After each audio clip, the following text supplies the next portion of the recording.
Welcome to episode 69 of Superstates, Practices of Transformation with me, your host, Joshua Peters. Superstates explores the overlap of trance states with personal or professional development.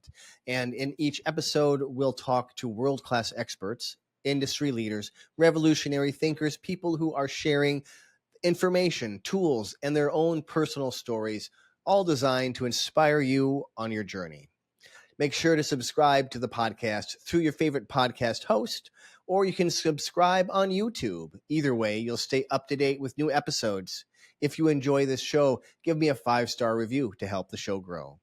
Today, I'm thrilled to have Ashley Brothers on the show. Ashley is a spiritual counselor, a life coach, and a healer who combines energy medicine with shamanic healing techniques to help people worldwide.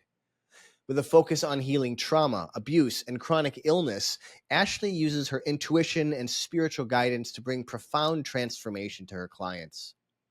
Join us as we explore her journey and the powerful methods that she uses to create lasting change on The Power of Energy Medicine with Ashley Brothers. Welcome to Superstates. I'm here today with my guest, Ashley Brothers. Ashley, welcome to the show. Thank you for having me. I'm excited to have this conversation. So, Ashley, I always like to start the chat with usually the same question. So that is, describe to us what you do and how that makes an impact on people's lives. And most people come to me with a history of abuse, trauma, or neglect, or some sort of chronic illness that they want to shift or change. And so I'm looking for things in both ordinary reality and non-ordinary reality that they have to either start or stop doing or change in some way to have the results they want. So I'll basically, I'll interview them, say what's happening for you, what areas of your life are not working, and what do you want to manifest. And that's where I start to look for solutions through my intuition, through tapping in with my guides, my allies, or just like I said, my own higher self, to find out what they have to start or stop doing in either ordinary or non-ordinary reality to get this result that they want. Because some things are actually spiritual blockages and some things are like just bad habits. And so, yeah, go ahead. So most people have had something happen in their life that kind of sent them down this kind of a path. Tell us a little bit about your journey. Like what brought you, what was the things that happened that brought you here? So I'm one of those weirdos that was sort of what I call born awake, where I, was born with the ability to see, hear, feel things before they happened, but I was also able to see spirits. And so I was like this little baby hanging on the edge of my crib instead of napping and watching what I called the gray people walking around the room. And it's basically like shadow beings or spirits, and they were gray because they were not like super nice, kind, angelic, sparkly beings. They were energies that saw basically an opportunity to mess with something innocent. And so my poor parents could hear me basically screaming through the floor for years, wondering what the heck's happening to me and why I'm falling out of bed or the crib all the time. And so it started with that. And then it started to manifest into having premonitions about accidents or death. And so I would have to put myself in a position, even at the age of like 11 or younger, to prevent something bad happening to my mother, to myself, or to other people.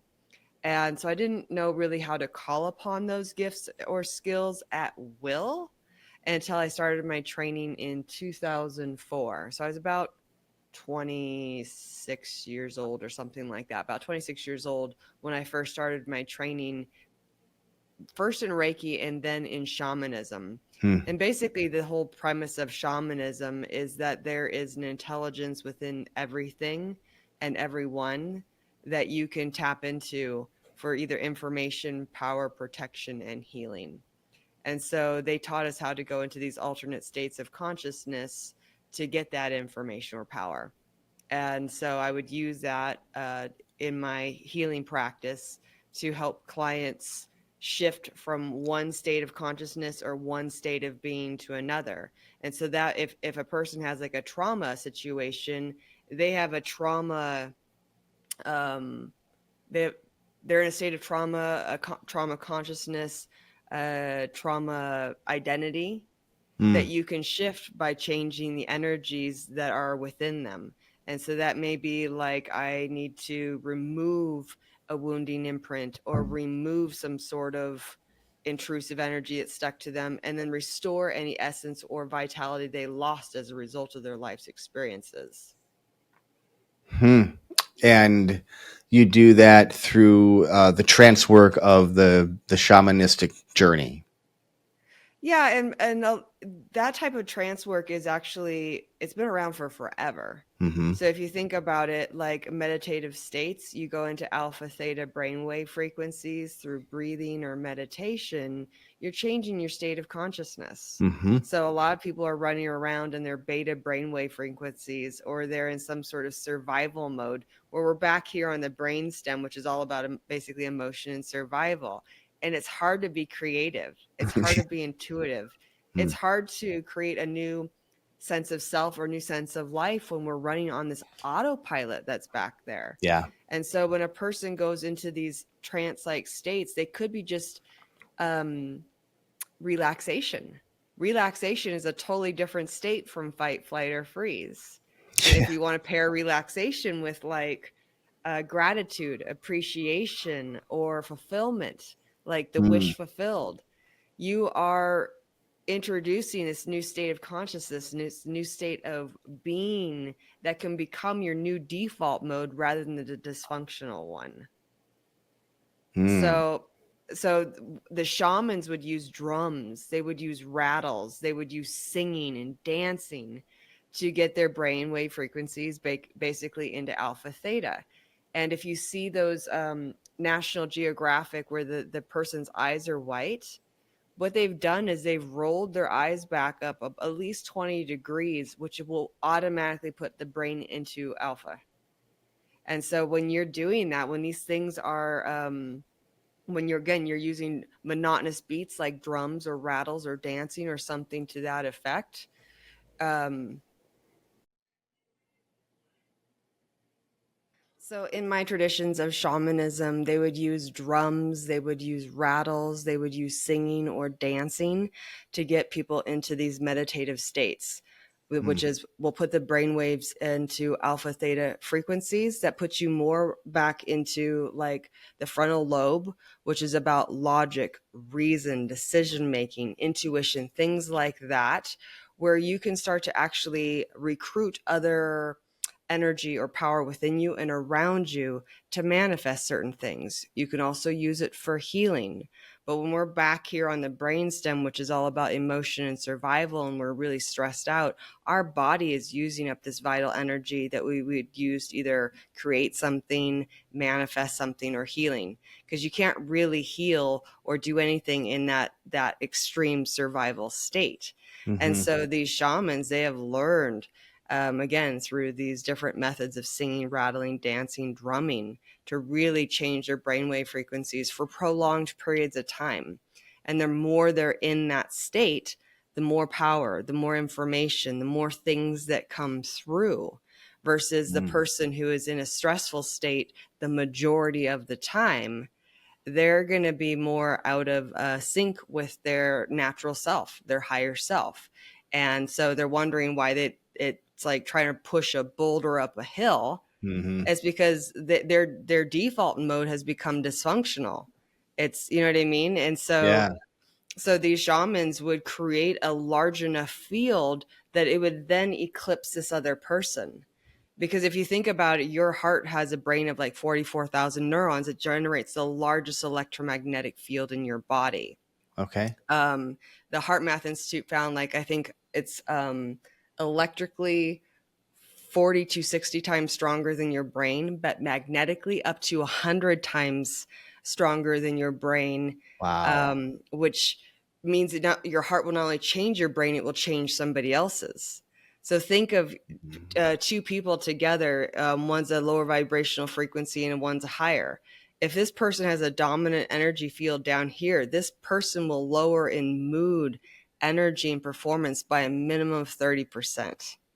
But if Wow. this person is stronger, this person will raise up. So these Mm. shamans were really about generating power, really about generating this field that would influence the collective rather than being influenced by it. That's why Mm. they would, when you would go hear about these studies where they would put a certain number of meditators in a building, they would figure out how many people were in a city and how many meditators they would need to generate a large enough field to decrease the crime rates. Like they've done these studies over and over and over again. Same thing with the cells in your body. If you get yourself into a neutral or better state of consciousness or energy that you're emitting, you will start to flip the rest of your cells. That's why people start going into spontaneous remissions from things like stage 4 cancer or lifelong conditions. And so we can do that through breath work. We can do that through meditation. We can do that through inducing peak states or alternate states um, in a way that is more sustainable, if that makes Mm. sense. Yeah, and so you just kind of mentioned several different ways to alter your state, right? Yeah. And as you started, you talked about your introduction was Reiki, and Hmm. then from there you went into the shamanism. But you Yeah. also have just mentioned breath work. You just mentioned meditation, and I know that you have a kind of a lot of modalities that you work through. So how did that occur for you? Well, the shamanic piece, I was actually working for the government at the time. I was a supervisor for medical claims examiners for Social Security disability. And on my lunch break, I was like, there's got to be more to life than this. Because I was just bored and burned out from Yeah. reading about everybody's trauma, basically. Mm. I was reading prison records, the records from their mental health facilities. Like if somebody had a mental breakdown, I was reading Wow. stuff from jail. Like the stuff I was reading was like mind blowing. Low vibrational. Oh my gosh. Or the phone calls of people really expecting to be paid no matter what was going on with them. Like just a lot of hate and a lot of things coming Yeah. through of people just really desperate for money or just angry. And so I went to a tarot card reading on my lunch break and I just asked, I'm like, tell me what I need to know. And it wasn't until the end where the lady's like, you know, I was like literally reaching for my purse. And she said, you know, if I don't know if you're aware of this, but you can speak to the dead. And if you really want to develop this gift and skill, I suggest you contact this lady. And so that woman became my very first teacher or mentor in shamanic healing. And it was so profound for me that I um, not only lost like 100 pounds in the first year, I was 100 pounds Uh-huh. heavier back then, but I was also able to hug my family for the first time in years. I was really able to start public speaking. I just became a different person that was no longer influenced by the trauma of my childhood, Mm. which was a result of like my mother's abuse and things like that. And so I felt so good. I was like, I want other people to feel what it's like to be whole. And Mm. so I started my training 1 year before I ended up undergoing a surgery in which a doctor left a sponge in my gut. And I didn't know at the time, but it Wow. was there for about 8 months before they found it, removed it, and these abscesses. But the infection then spread to the rest of my organs. And during this period, it was really me tapping into my guides and asking them for help. Like at the beginning of my training, I was been very insecure, wasn't trusting myself or the information coming through. But I literally got to the point where I was physically dying, like Mm. literally dying. And I got to the point where I was so desperate. I spent probably 8 to 10 hours a day, basically all waking hours, tapping in, tuning in, shifting my brain on purpose into Mm. meditation and breath work and whatever, just so that I could hear something that would tell me what to do to stay alive. And so that connection, that information that was coming through with that sheer focus and dedication to finding answers, it basically helped me turn off a terminal disease, daily seizures, and the strokes that I had. And helped me repair my body in such a way that my organs actually rearranged themselves. Because I had so much nerve damage. I had hernias. I had paralysis of my gut. I had weakness of the entire left side of my body, and now I don't have any of it anymore. And so that's one of Wow. these things, like when people are, they have an intention, a purpose that is so powerful and so strong that it's their driving force in life. It connects them to a different version of self, if that makes sense. You're willing to do these things that maybe you could make excuses for, like, I don't have time to meditate. I don't have time to Mm. do breath work. Well, when you're desperate enough, you'll make time. Yeah. You know what I mean? So I got into shamanism and stuff because of how good I felt and how much Hmm. I wanted other people to be free of basically Western medicine, because of all the things that I went through as a result of my experiences, and really help people heal depression, anxiety, PTSD, or chronic illness naturally. So it just became this ever evolving thing. And then I started to look into other things like breath work and meditation, because I wanted to give people tools to help themselves when they went home. Because if they kept doing the same thing at home, then they kept coming back. Do Right. you know what I mean? Yeah. Yeah. So So yeah, what has been, so you learned lots of different, I guess you could call them tools.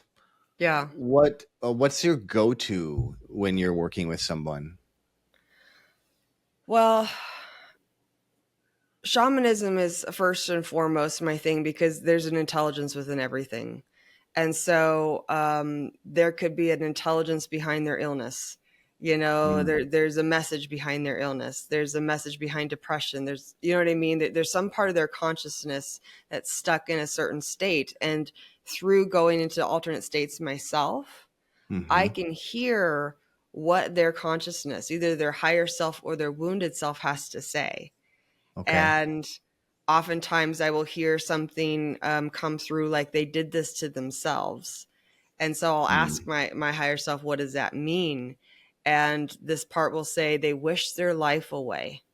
And so people don't realize that when they think something or say something with enough emotional intensity and repetition, it becomes a thing. It's almost like a curse or a spell. And so people don't realize that their speech, what they say to themselves and other people, has such a profound effect on the reality that's presenting itself. Mm. And also, too, whatever they're focused on. A lot of people will focus on the negativity and worst case scenarios and wonder why they have it. And it's sort of Right. like wherever you look for the electron, there it is. Yeah. Right. So if you focus on the negative, you'll find it. If you focus on the positive, you'll find it. And so if people want to have a better reality, they need to change what they're thinking about, what they're saying to themselves or other people, and, basically their habits, like negativity versus positivity. Because people who are successful in life, they're solution oriented. People who are not successful or sick all the time are problem oriented. Do you know what I mean? Mm. Yeah. So they're either focused on healing or they're focused on, oh, I'm so sick. Yeah, and that's one of the things. So that there was a huge self-awareness part that came forward for me, because there was a time in my life where I left home with this intensity of grief and rage about what happened to me, this Mm. feeling of injustice.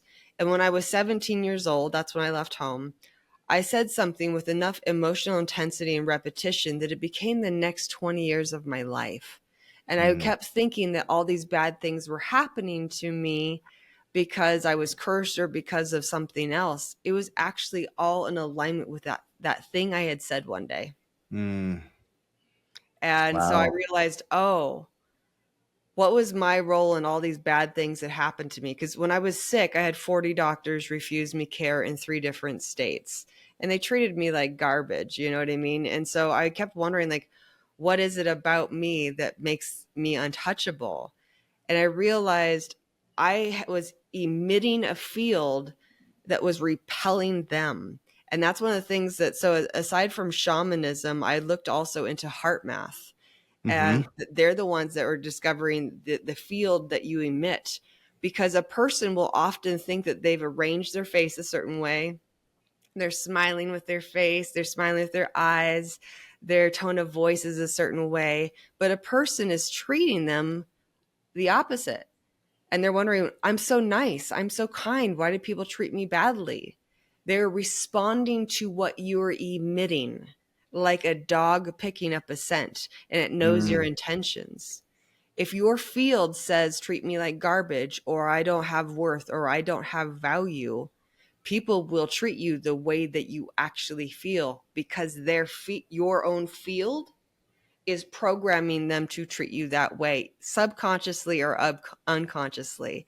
And so so my work is usually right now a blend of shamanism, like I will figure out what I am capable of shifting in that person, but Okay. that I also want to give somebody a tool that they can shift themselves into neutral or better. Because when a person learns to reprogram themselves to this more neutralized energy, it stops the adrenaline and cortisol that keeps people stuck in fight, flight, or freeze and negativity, Mm-hmm. and puts them into homeostasis where they can start to heal themselves without them mentally having to figure it out.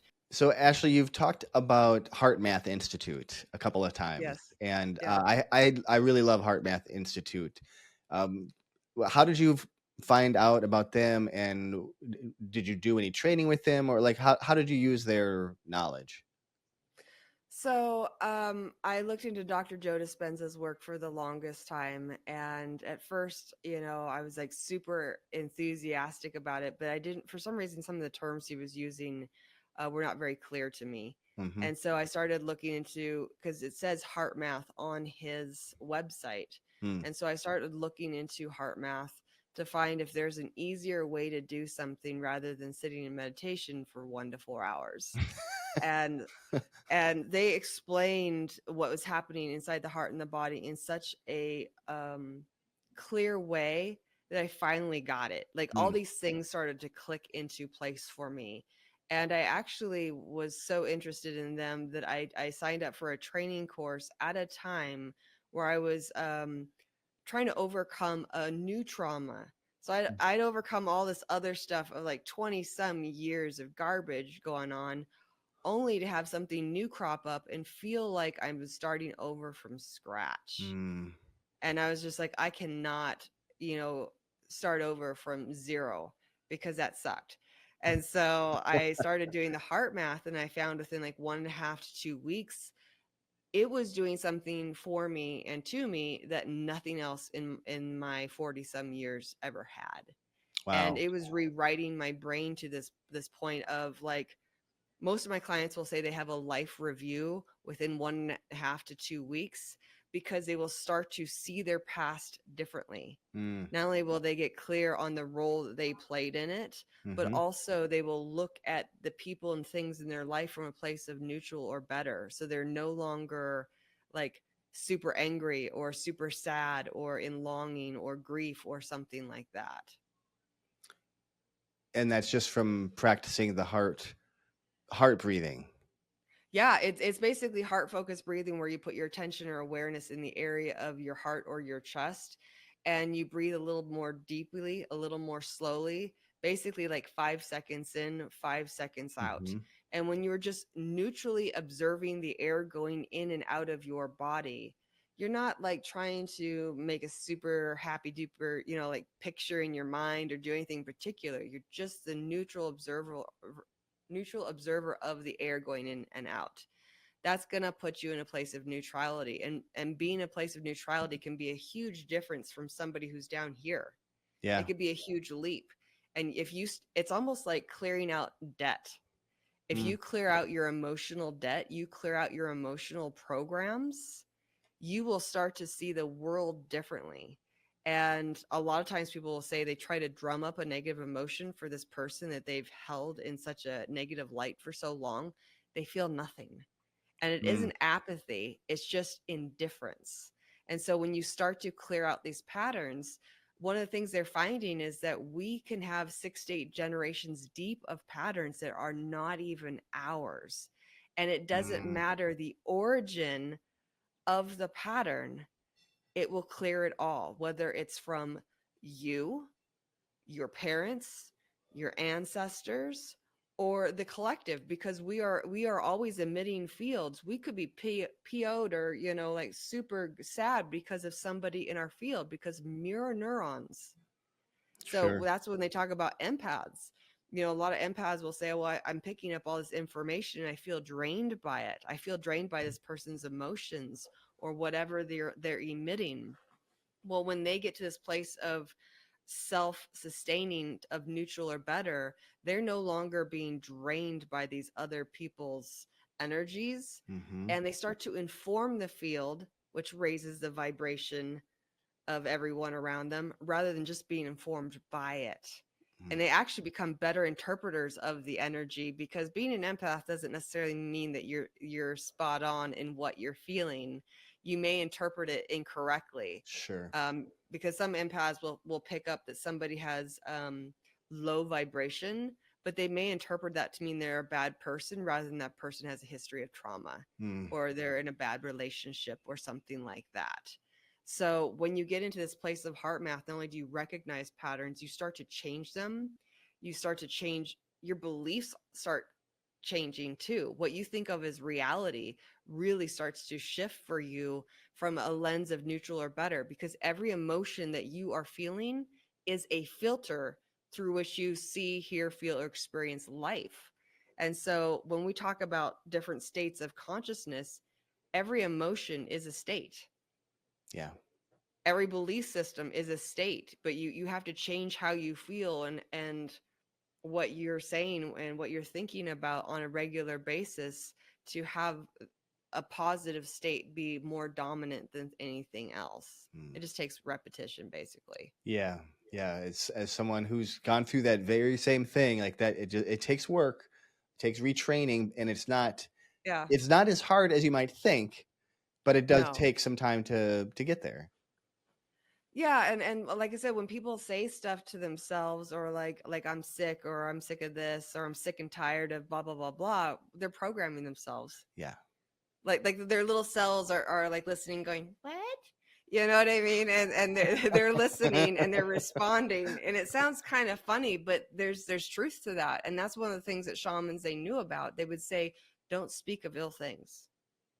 Mm, Don't speak negatively. But we get in this thing where we almost generate this field of either constructive interference or destructive interference, where we are amplifying either positive results or amplifying negativity through our speech and our emotions.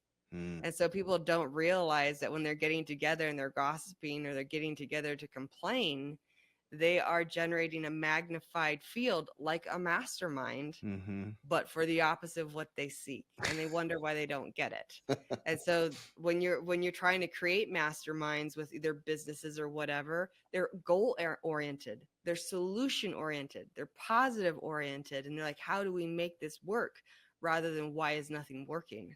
Yeah. Yeah. So as you have been working with people as a shaman and with all these different tools, what do you find, like what are the kind of misconceptions that people come into this with? Well, well, yeah, there's a lot. Well, first of all, people think of shamanism as a North American, Native American thing, and it's not. The term shaman is actually culturally specific to Siberia and only Siberia. But there were people worldwide that, again, believed in animism. Mm-hmm. That's where there's a consciousness within everything, whether that be a tree, a rock, a blade of grass, or what have you, that you can tap into, again, for information, power, protection, and healing. And so a lot of people think of shamanism as you're going to curse somebody, hex them, you're working with dark spirits, blah blah blah blah. And there are people that do, and they have a reason for that. But that's not what I'm trying to teach anybody. It really is about consciousness, basically consciousness, energy, power, and really getting people to shift that within themselves. So a lot of times too, people will think of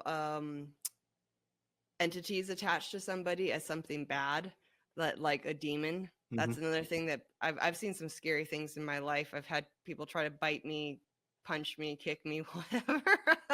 But oftentimes when there's an energy attached to somebody, it may not be like these really super dark things. Um it could be a suffering being that passed, like a ghost, and it's lost and it's stuck to that person, influencing them. Or it could be somebody who is alive that is stuck to them through a cord, Hmm. and their consciousness, their energy, their programming, their belief systems are influencing ours. So a lot of times people think that they've been cursed, or that there's, again, some bad thing attached to them. It could just be their own speech. It could be the people that are alive in their life. They're influencing their thoughts and their habits and their beliefs. Because you know what they say, you are who you hang with. Hmm. The top 5 people you spend time with have control and authority over your life because they influence what you think, what you say, what you feel, and what you do. And so a lot of times people think of shamanism as this going to be some woo woo thing, when in fact we're just tapping into the energy in your field and go, again, what's happening in your ordinary and non-ordinary reality to make you this way. Mm. And so most times the shaman's going to look to see um, if there's an energy that needs to be cleared or restored to put somebody in alignment with a better state of self, um, or if it's their own personality or identity that needs to change. And so again, people think of shamanism as just being super magical, super woo woo, but it's not. You know what I mean? If you think about it, like um, Eastern medicines, like whether it be Ayurvedic medicine or acupuncture, it's all about balancing energy. Hmm. Same thing with shamanism. Put something in, take something out. It's all about finding that balance, that frequency, that vibration for people. So it doesn't have to be some spiritual woo woo weird thing. It's almost basically like quantum physics. Mm. If you think about it, it's, again, wherever you put your attention and focus is wherever you're going to experience reality. And so we're just trying to shift people's focus. We're trying to shift people's energies.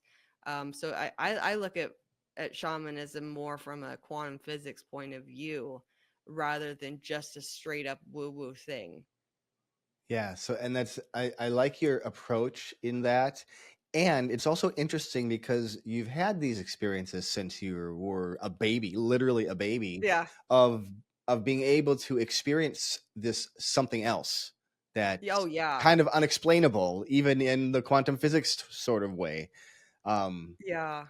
and I really appreciate your description of shamanism is, and of course, animism is, I don't know what the correct terminology is, but medicine person maybe kind of is the Yeah. better term for it. But how what you're really doing is you're tapping into the consciousness of Mm. whatever this is, and that might be the sickness, that might be the person, that might be different parts of them, it might be a trauma, right? There's these different parts that have this consciousness, and then I'm going to make an assumption here because I don't know for sure if this is true, but now then you're helping to communicate with that part to find out what it needs the person to know, what you need to know. You're coming to some kind of way of harmony through that communication. Am I accurate in that? Yeah, and so oftentimes, like, I'll be having a silent conversation with that person's soul or their consciousness while I'm working with them, either whether they're in another state or country or whether they're directly in front of me. I will be doing my rattling, my singing, and whatever, different doctoring songs in different languages, and most people just feel very floaty. They Hmm. have no idea what the heck's happening. They're just in sort of like some very floaty, relaxed place. They may see pictures, they may see images, but I'm tapped into what needs to be cleared or restored. And I'm having a silent conversation inside my head with that piece. And I've heard some of those pieces say that they didn't want to be here, or that they didn't want to be here under certain circumstances, and I've had to convince them that it's okay to be in their own body, or ask what they needed to be fully embodied. Because if a person has like a history of sexual abuse, oftentimes my clients are not, their consciousness is not in the lower half of their body. They Hmm. do not want to be present for anything from the waist down, because of the energetic imprint or the memory, Hmm. even if it's just cellular memory of something happening. So in some extreme cases, my clients don't know when they have to go to the bathroom. They don't know when they have to eat. They don't even they stumble a lot because they're not aware of their legs. Sure. You know, a lot of times people are like way up here. Yeah. They're like it's stuck in rumination, and they don't know anything about the rest of their body. Right. So getting them to be fully grounded, fully embodied, is when they're going to have the most power, not when they're always trying to check out. So I'm trying to get people Mm. through this silent conversation with their soul. Ask them, what do you need to feel safe inside your own body? Because so many people are so having such a difficulty with the energies going on out there, either political, or the wars going on, or just all the strife, that people are checking out a lot and wondering why they're getting sicker or more depressed or more anxious, is because they are not inside themselves. Mm. The further they get away from themselves to escape this reality, the less control they have over it. Yeah. And so I'm having this silent conversation of going, what needs to happen in order for you to feel safe inside there? And some part of their consciousness may tell me inside my head, oh, you need to remove this energy from this part of my body so that I don't feel threatened by it. And it could just be a memory or an imprint, um, or it could be some sort of thought forms that they've had been looping over and over again that needs to be removed, or maybe negativity directed at them. Because when we say bad things about people, or we curse them and tell them to go to hell, or whatever we say, we are sending energy barbs to people. And oftentimes I will find these throughout a person's energetic field. Sometimes like a verbal abuse will look like almost like bullet holes in the energetic field that need to be removed. And so this person no longer feels like they're constantly leaking energy from all the stuff that's been directed at them in the past. Because if it's not cleared, it will continue to repeat. Mm. Whatever's unresolved within a person will either be repeated within themselves or perpetrated, oftentimes unconsciously, onto somebody else. And so I'm really like tapping into that field to try to see um what they need to feel, to come back to themselves, Yeah. basically, to be as fully whole and embodied as possible. Yeah. I think that, and that's key, right? That embodied piece is the key. That's kind of what we came here for. So we may as well enjoy it while we're here. Yeah, and a lot of people who identify as star seeds or from some other planet or, dimension, they're like, I don't want to be here. It's too hard. It's it But if you think about it, just, I'm 46. When I was a kid, we had TV antennas on every rooftop. We had no cell phones, no computers. We like the energies that are coming at us from cell towers and satellites and stuff just in the last 30 years alone are so exquisitely uncomfortable to people. So it's not just, you being screwed up in the head or whatever. It's not just personal trauma. We may have a lot of energies coming at us that are actually affecting our own electromagnetic field in a way that our DNA has not caught up with evolution wise. Right. And probably won't for quite some time. Right. Right. Okay. That makes a lot of sense as to why there might be a little bit more anxiety and stress and all that kind of stuff that seems to be more at least known of now, at the very least, if not just more happening. Yeah, well, yeah, so there's that, and then there's, like whatever goes on with our diet. There's a lot of things, or even the introduction of tons of what do you call those things? Antibiotics. Yep. A lot of people don't realize that like 95% of the neurotransmitters for your brain are produced by the healthy bacteria in your gut. And so if your gut biome, which they're little intelligences, if you think about that, they're little, things that are affecting what you think and how you feel. And so if they're not giving you the right neurotransmitters to make your brain function, you can have depression, anxiety, panic attacks, PTSD like symptoms just from the bacteria imbalances in your gut. Wow. And so we have like, yeah, it's crazy. That's why I'm like, I got so like heavy duty into looking into neuroscience and everything else to try to find solutions, not only for myself, but also for my clients, because I have clients from all walks of life, and I have to be able to say the same thing to an atheist, as a Muslim, to a Jewish person, Catholic, Christian, whatever, and say it in terms that make sense to them. Yeah.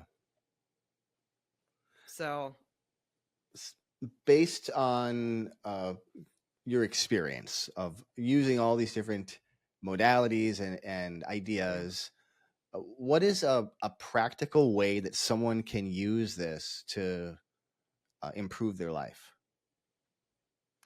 well, getting yourself out of a survival state, because we were not designed to be in survival mode all the time. Mm-hmm. If you think about like National Geographic, the zebra escapes the lion, it shakes, it takes a deep breath, it goes back to grazing. It wasn't like that lion chased me 20 years ago, I'm screwed for life, I can't graze again, just leave me here. It doesn't do that, but we do. Mm-hmm. And so getting yourself out of a survival state will allow you to see that the world is not as bad as it seems. Yes, there's a lot going on, but you have a lot more access to your internal resources that will help you find solutions, help you be creative when you're not in that constant fight, flight, or freeze. So in a practical way, changing your state out of survival into creativity and intuition is extremely useful. But also you start to manifest synchronicities. You start to manifest opportunities that are more in alignment with what you want rather than a repetition of what you don't want. So your quality of life, your quality of health is way better. And if you have enough cells in neutral or better, they will start to recruit the rest. That's where you can, again, have spontaneous healing from things that are like considered terminal diseases. They're finding out right now that like 97% of Western medical conditions are the result of dysregulation and inflammation. When you can get a handle on your own body, especially the dysregulation piece, your body can fight off inflammation and things that are considered, a lost cause and that don't require medications or surgeries at some point. But if you've gone past that, point of no return, then of course you do need those things. Sure. But if you can control yourself, your state of consciousness and vibration sufficiently enough, the world opens up to you in a multitude of ways. And that's what like the top 1%, they knew how to do that. They still know how to do that. They influence the field, they influence the collective rather than being influenced by it. So when you start to go, okay, regardless of what's going on out here, I'm going to control what I think, feel, and act, your life is different. Yeah. Rather than just going, oh God, I have to do this because somebody told me to. Right. You learn to respond rather than react. Yes. A person who has emotional control has a hell of a lot better life than a person who's constantly reacting to their environment and then having to correct for the reaction. Yeah. Yeah. Love that. So I love that. That's so in line with what I notice too with yeah. my clients too, with like so many people are emotional because that's what they're supposed to do, react from their emotions, and it causes a lot of problems in their lives a lot of times. Well, if you ask a person what their emotional home is, that's the thing, is that people, when you go through a stress or trauma and you don't reset yourself to neutral or better, your default mode becomes dysfunctional. Mm-hmm. And so you start to look at the world as a terrible, god awful place. And then you make decisions and choices from that belief system Mm. that then gets you back what you believe. Yeah. Or you don't do something that you should do because you're afraid of somebody else. If you have the courage to be disliked and you don't make meaning of it, you don't take it personally, you just go, oh, whatever. You know what I mean? You have a Mm-hmm. totally different quality of life rather than somebody who's constantly trying to like avoid conflict, or striving for something in particular. And so when a person's emotional home is often negative, Yeah. their default mode is often, again, less than neutral. It could be doubtful, skeptical, depressed, anxious, what have you. If you can get a person just to be a neutral observer of themselves, their environment, oh my gosh, life is different. So yeah, changing a person's emotional home Yeah. is a big deal. Their default mode. And you can do that with heart breath. Yes, HeartMath. Yes, yes. What's making you excited about the future of altered states? Well, I think a lot of people are starting to realize that they can do it themselves. The Mm-hmm. more they put the power back on themselves, they have certain, like, a level of ownership and responsibility. The more the rest of the world will wake up, because when we are in again, neutral or better, we are these little transmission devices, and the people around us are being influenced by our energy. And so when enough people decide to do this simultaneously, that's when, again, critical mass, you get enough doing this at the same time, the world changes very quickly. Mm. And so you start having quantum shifts in consciousness and reality and practices that may be beneficial for the planet. And that's what, like, when I went to Dr. Joe Dispenza's events, he was talking about his goal is to change consciousness, change culture, Mm-hmm. how we react to certain things. Instead of just believing this is the way it has to be because somebody told me, go make a decision for yourself and start to create newer solutions that the rest of the world will buy into, that is beneficial for the joy of all. And so that sounds kind of like a woo-woo unity consciousness thing, but we as a planet need to shift uh, our practices. I don't care if it's plastics or whatever it is. There's so many different. We have the technology already to do so many things. We just have to have enough people on board that it becomes the new norm. So Yeah. I'm excited for enough people being in this higher state of consciousness that they will no longer put up with toxic behavior and complacency. Ashley, how can people learn more about you? Well, they can go to my website. It's www.bonesoftheearth.org.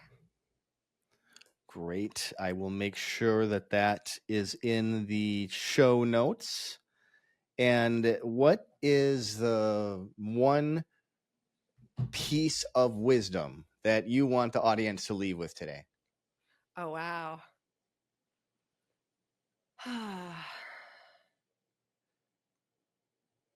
How we experience the world is only a reflection of the state that we are currently in. So if you want to have a different experience of the world, change your state. So that's where I'm like, use HeartMath, go into neutral or better before making any decision, before taking any actions. If you do it a couple times a day, maybe 5-10 minutes a day, you will start to create new reference patterns that have nothing to do with the past. So these states will last longer. They'll be more clear. They will be more easy. Make yourself a priority. Make going into these places of neutral or better a priority so that the rest of your life can change a lot more quickly and a lot more easily. Love that. Thanks for your time today, Ashley. That's been a really fascinating conversation. Thank you. My pleasure.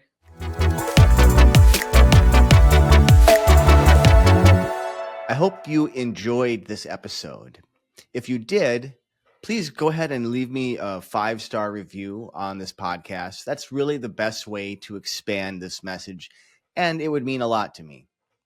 Don't forget to subscribe to this podcast on YouTube so you can stay up to date with Superstates. Also, let me know what kind of topics or guests you'd like me to cover in future episodes. You can just respond in the comments below. You can also find me on nearly all the social media sites out there at Joshua Ray Peters. That's REY. I promise I'll answer your comments. I'll see you all next week. Remember now, you carry the seeds of change inside. So stay curious, keep growing, and embrace your transformation.